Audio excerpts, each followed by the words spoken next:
बिस्मिल्लाहिर्रहमानिर्रहीम। अस्सलाम वालेकुम नाज़रीन, आप यूट्यूब चैनल देख रहे हैं। मैं इमरान खान हूँ। ये जो पेट्रोलियम मसनूआत की कीमतें हैं, इन्होंने पाकिस्तान को हिला कर रख दिया।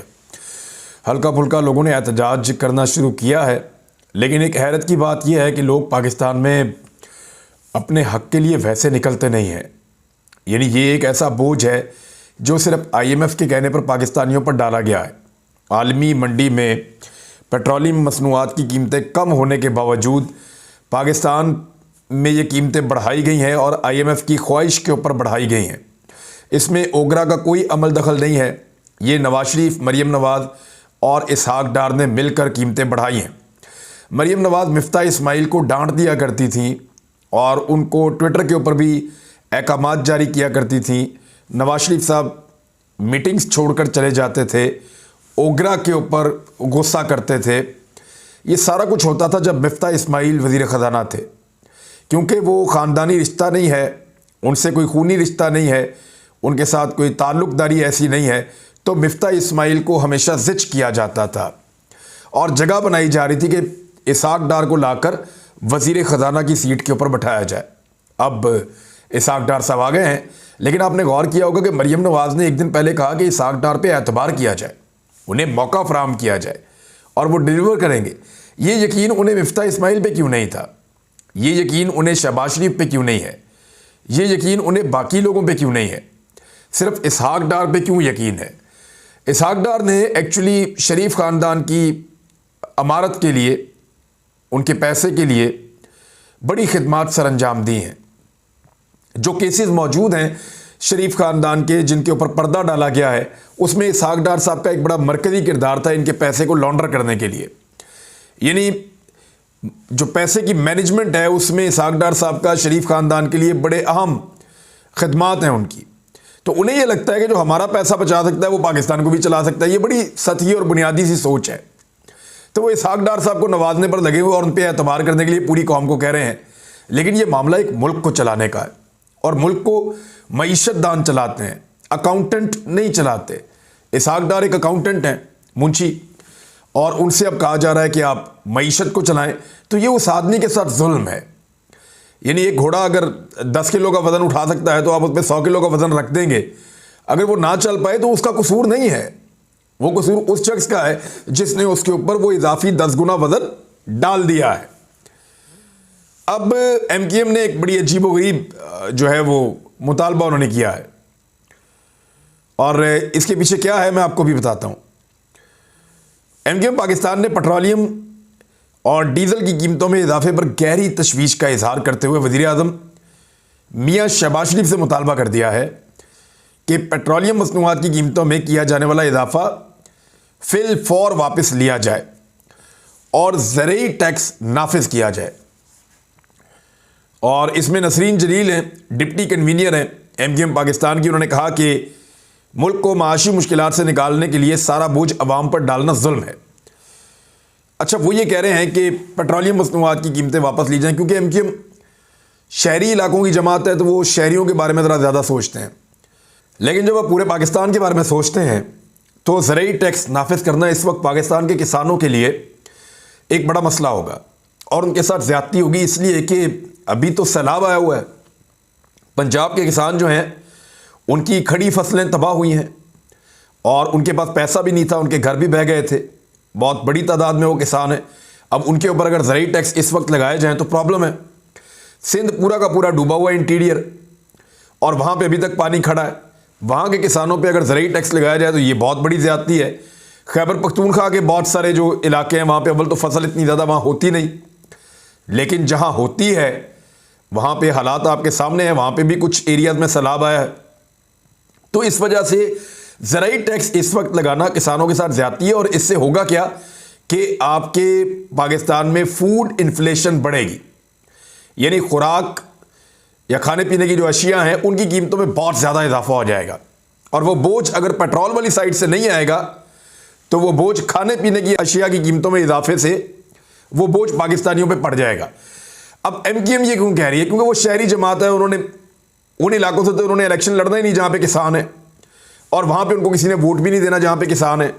तो उनको लगा कि देही इलाकों में अगर किसानों के ऊपर ये बोझ पड़ जाए तो शहरी इलाकों में शहरियों के ऊपर से ये बोझ उतर जाए हमारे कहने पे, तो इससे हमें फ़ायदा होगा और हम ये कहेंगे कि हमने पाकिस्तान के शहरियों के लिए ये लड़ाई लड़ी है। ये एमक्यूएम की सोच। लेकिन एक चीज़ और भी है, ज़रा इस पर आप गौर कीजिए। आप देखें कि अब इत्तेहादी जो है ना वो छोटे छोटे नुक्ते उठाना शुरू हो गए हैं। ख़ास तौर पे एमक्यूएम और एक दो जगह और से भी आवाज़ें आ रही हैं। इत्तेहादी छोटी छोटी हरकत करके अपनी जंजीर को चेक करते हैं खींच के, जो जंजीर एस्टेब्लिशमेंट ने पकड़ी हुई है दूसरी जानिब से। यानी एस्टेब्लिशमेंट ने इन सबको जंजीर से बांधा हुआ है और जंजीर का कंट्रोल एस्टेब्लिशमेंट के हाथ में है। इसको ऐसे आप समझ लें। अब ये जो इत्तेहादी जमातें हैं ये छोटी मोटी हरकतें करके अपनी जंजीर को चेक करते हैं थोड़ा थोड़ा कि एस्टेब्लिशमेंट ने जंजीर खुली छोड़ी है या नहीं छोड़ी। जिस वक्त इनको आइडिया हो जाएगा ना कि एस्टेब्लिशमेंट ने अब जंजीर खुली छोड़ दी है और इन्हें यह लगेगा कि अब इनको बंदे नहीं रहना इस जंजीर के साथ, तो फिर ये पीडीएम के इत्तेहाद से निकलने की कोशिश करेंगे। और उस वक्त या तो ये बहुत बड़े बड़े फायदे ले लेंगे इत्तेहाद में रहने के लिए, तो या फिर ये पीडीएम का इत्तेहाद छोड़ जाएंगे ताकि ये इंतखाबात के अंदर लोगों का वोट ले सकें ये कहकर कि हम इनके गुनाहों का बोझ नहीं उठा सकते। यानी एमक्यूएम और एक दो जमातें और हैं, ये लोग ये कहेंगे कि हमने इमरान खान के जराइम का बोझ नहीं उठाया क्योंकि इमरान खान साहब ने बहुत महंगाई कर दी थी, इसलिए हमने उनका साथ छोड़ा। फिर जब पीडीएम ने भी यही किया तो हमने उनका भी साथ छोड़ दिया। तो हम तो अवाम के वफादार हैं, अवाम के लिए हमेशा रहते हैं। हालांकि इमरान खान के साथ भी वजारतों में थे, मौजों में थे, और यहाँ ज़रा ज़्यादा मिल गया तो फिर यहाँ आगे वजारतों में थे और मौजों में थे, और जब इलेक्शन करीब आ रहा है तो अब चक्कर दे के निकलने वाले हैं। एक्चुअली तो ये है। लेकिन लोगों को ये बेवकूफ़ बनाने की कोशिश करेंगे कि इमरान खान को इसलिए छोड़ा कि उसने आपके लिए मुश्किलात पैदा की, पीडीएम को भी इसलिए छोड़ा कि उन्होंने आपके लिए मुश्किलात पैदा की। हम आपके पास दोबारा आ गए हैं और आपका मुकदमा लड़ते रहेंगे। ये याद रखिएगा, जुमले ऐसे ही बोलेंगे एमक्यूएम वाले और बाकी लोग भी। अगर इनको गेम करने का मौका मिला और इनको महसूस हुआ कि एस्टेब्लिशमेंट ने जंजीर ढीली छोड़ दी है, अगर ऐसा हुआ ना तो 3 या 4 इत्तेहादी रह जाएंगे सिर्फ शहबाज शरीफ के साथ। एक पीएमएलएन है, बड़ी जमात है, पीपल्स पार्टी एक और बड़ी जमात है, फजलुर रहमान साहब की पार्टी वो रह जाएगी, और फिर 1-2 पार्टियां और होंगी, तो इनके नंबर्स कम हो जाएंगे। उस वक्त अगर इनको एतमाद का वोट लेने का कहा जाएगा तो ये एतमाद का वोट शहबाज शरीफ नहीं ले पाएंगे, बतौर वज़ीर आज़म फारग हो जाएंगे। एतमाद का वोट लेने का उस वक्त उनके पास सिर्फ एक रास्ता होगा, और वो रास्ता है कि पाकिस्तान तहरीक इंसाफ के जो 23 मुनहरिफ अरकान हैं, उन्होंने जो अपना पार्लिमानी लीडर आज खुद बनाया हुआ है, जो मामला अदालत में चैलेंज होने जा रहा है, वो जो आज खुद उन्होंने अपना पार्लिमानी लीडर बनाया हुआ, उसके हुक्म पे वो सारे शहबाज शरीफ को जाकर वोट डाल दें। और जब वो सारे जाकर शहबाज शरीफ को वोट डाले तो शहबाज शरीफ एतमाद का वोट लेकर बच जाए। तो इस तरह होगा क्या, बल्ले के निशान पे मोहर लगे हुए जो वोट हैं वो शहबाज शरीफ को पड़ जाएंगे। यानी पाकिस्तान की आवाम ने इमरान खान को जो वोट डाले थे, वो जिन नुमाइंदों के थ्रू इमरान खान तक पहुंचने थे, वो नुमाइंदे उन वोटों को शहबाज शरीफ के आगे सरेंडर कर देंगे या सेल कर देंगे, आप ऐसे कह सकते हैं।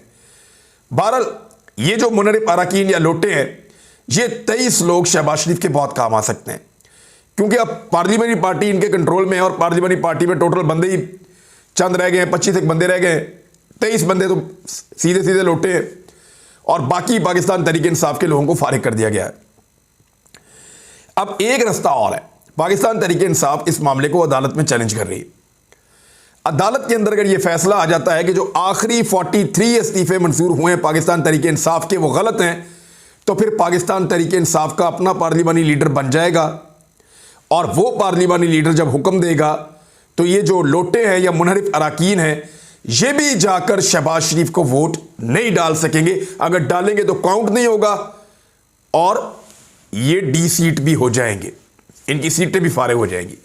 तो इस तरह शहबाज शरीफ फारिग हो जाएंगे। मामला फिर अदालत के अंदर ही जाना है। अदालत को यह फैसला करना है कि ये जो आखिरी इस्तीफे मंजूर किए स्पीकर ने, ये अपने इस्तीफे वापस ले चुके थे, ये इलेक्शन कमीशन को भी जाकर कह चुके थे, ये तहरीरी तौर पे स्पीकर के ऑफिस को भी आगाह कर चुके थे, तो इनके इस्तीफे आईनी तौर पे मंजूर नहीं हो सकते। इनका ये मौक़िफ़ है। ये मौक़िफ़ लेकर ये लोग अदालत के पास, और अदालत अगर ये कह देती है कि इनका मौक़िफ़ ठीक है, तो फिर पार्लिमानी लीडर इमरान खान साहब का, और जब पार्लिमानी लीडर इमरान खान साहब का, तो एक इत्तेहादी निकला और शहबाज शरीफ गए। अब इत्तेहादी अपनी जंजीर सिर्फ चेक कर रहे हैं और ये सारी गेम आनन फानन हो जाएगी जिस वक्त ये होनी होगी। सिर्फ इतना सा होना चाहिए या जिस चीज़ का इंतज़ार है वो ये है कि एस्टेब्लिशमेंट अपने आप को हकीकतन इस सारे गंदे खेल से बाहर ले जाए और वो कहे कि जो आपने करना है करें, पाकिस्तान में इलेक्शन करवाना है, मिलकर बैठें, बात करें, जैसे करना है आप लोग करें, हमें इसमें से बाहर निकालें। आज अगर पीडीएम को यह पता चल जाता है कि एस्टेब्लिशमेंट ने उनका साथ छोड़ दिया है तो वो इमरान खान के साथ बैठकर अगले इंतखाबात के लिए बातचीत भी कर लेंगे। उन्हें सिर्फ इस बात का ज़ोम है कि हमारी हुकूमत को गिरने नहीं दिया जाएगा। जिन्होंने हमारी ये हुकूमत बनाई है वो इमरान खान से नफरत करते हैं, लिहाजा वो इमरान खान के खिलाफ हमारी हुकूमत को कायम रखेंगे। इसी जोम में वो बातचीत नहीं करते और इलेक्शन की तरफ आने का नाम ही नहीं लेते। अब आ जाए जो पेट्रोलियम मसनूआत में इजाफे के हवाले से एमक्यूएम का मुतालबा है, ये मुतालबा पाकिस्तान भर से सामने आ रहा है। बहुत सारे लोग ये कह रहे हैं और वजीर ख़जाना ने यह कहा कि माशी बहरान हल करने के लिए कोई जादू की छड़ी नहीं है। बातें तो आप बहुत करते थे कि 70 रुपये का पेट्रोल देंगे, 72 रुपये तो आप पेट्रोल के ऊपर सिर्फ टैक्स ले रहे हैं, 250 रुपये का पेट्रोल कर दिया, 262 रुपये का डीजल कर दिया। बातें तो बड़ी की थी कि डॉलर 100 रुपये का कर देंगे, डॉलर को उठा के 350 पे ले गए और अब सुना है जब वर्किंग डे शुरू होगा तो डॉलर मजीद ऊपर चला जाएगा। बहरहाल उन्होंने कहा कि कोई हमारे पास जादू की छड़ी नहीं है और हम इतनी जल्दी नहीं कर सकते। अखराजात अपने कम नहीं कर रही मौजूदा हुकूमत। शहबाज शरीफ ने एक कमेटी बनाई थी और उस कमेटी का काम यह था कि वो शहबाज शरीफ को बताए कि अपने अखराजात हुकूमत कैसे कम कर सकती है। उस कमेटी ने सबसे पहले काबीना का कहा था कि इसके ऊपर से जो 47 बंदे हैं ना वो तो उड़ा दें आप फ़ौरन, यानी 77 में से 47 उड़ा दें, 30 बंदे बहुत होते हैं, इतनी काबीना आप रखें। फिर काबीना के अखराजात भी कम करें। फिर उन्होंने सरकारी मुलाजमीन के अखराजात कम करने का कहा, उनकी तनख्वाहें भी कम करने का कहा और भी बहुत सारी उन्होंने तजावीज़ दी हैं। लेकिन यहां पे उल्टी गंगा बह रही है। यहां पे जो पार्लियामेंटेरियंस हैं उनको सियासी रिश्वत के तौर पे स्कीमें दी जा रही हैं अरबों रुपए की। अब वो फिगर जो है वो 90 अरब रुपए तक पहुंच गया है। शहबाज शरीफ साहब का जो लाहौर वाला कैंप ऑफिस है उसके लिए 12 करोड़ 30 लाख रुपए का बजट जारी कर दिया गया है। ये शहबाज शरीफ साहब का यानी सिक्योरिटी आलात उससे लिए जाएंगे, ये खबर आई है। और काबीना के जो अखराजात हैं, जो शहबाज शरीफ साहब की पाकिस्तान की तारीख की सबसे बड़ी काबीना है, यानी देखें तारीखी काम किया इन्होंने। पेट्रोल तारीख का सबसे महंगा, डॉलर तारीख का सबसे महंगा, काबीना तारीख की सबसे बड़ी, हुकूमत के अंदर इत्तेहादी तारीख में सबसे बड़े और नाकामियां तारीख में सबसे बड़ी, यानी हर चीज़ के अंदर इन्होंने तारीखी रिकॉर्ड तोड़ दिए। महंगाई तारीख में सबसे ज़्यादा और पाकिस्तान की ग्रोथ जो नेगेटिव हो रही है वो भी तारीख में सबसे बदतरीन। यानी जितने काम इन्होंने किए हैं एक नई तारीख रकम की है शहबाज शरीफ साहब ने और बेड़ा गर्क किया है। और काबीना के अखराजात में 39% इजाफा हुआ है। यह बात सामने आई है कुछ खबरों में कि 39% इजाफा काबीना के अखराजात में शहबाज शरीफ साहब की जो काबीना है उसमें हो गया है। दूसरी जानिब जमान पार्क में मीडिया से गुफ्तगू की असद उमर साहब ने, इन लोगों ने एक तहरीरी बयान पढ़ा है और बड़े डिस्कशन के बाद बयान बनाकर लाए थे। उन्होंने कहा कि सदर और सुप्रीम कमांडर अफवाज पाकिस्तान की तवज्जो गवर्नर खैबर पख्तूनख्वा के बयान पर दिलाना चाहते हैं, जिन्होंने बयान दिया था कि सूबा खैबर पख्तूनख्वा में इंतखाबात की तारीख एजेंसियों एस्टेब्लिशमेंट ने देनी है, सियासी मामलात में बढ़ती हुई मुदाखलत का फौरी नोटिस लिया जाए। यानी अब आप समझ जाएं वो क्या कह रहे हैं।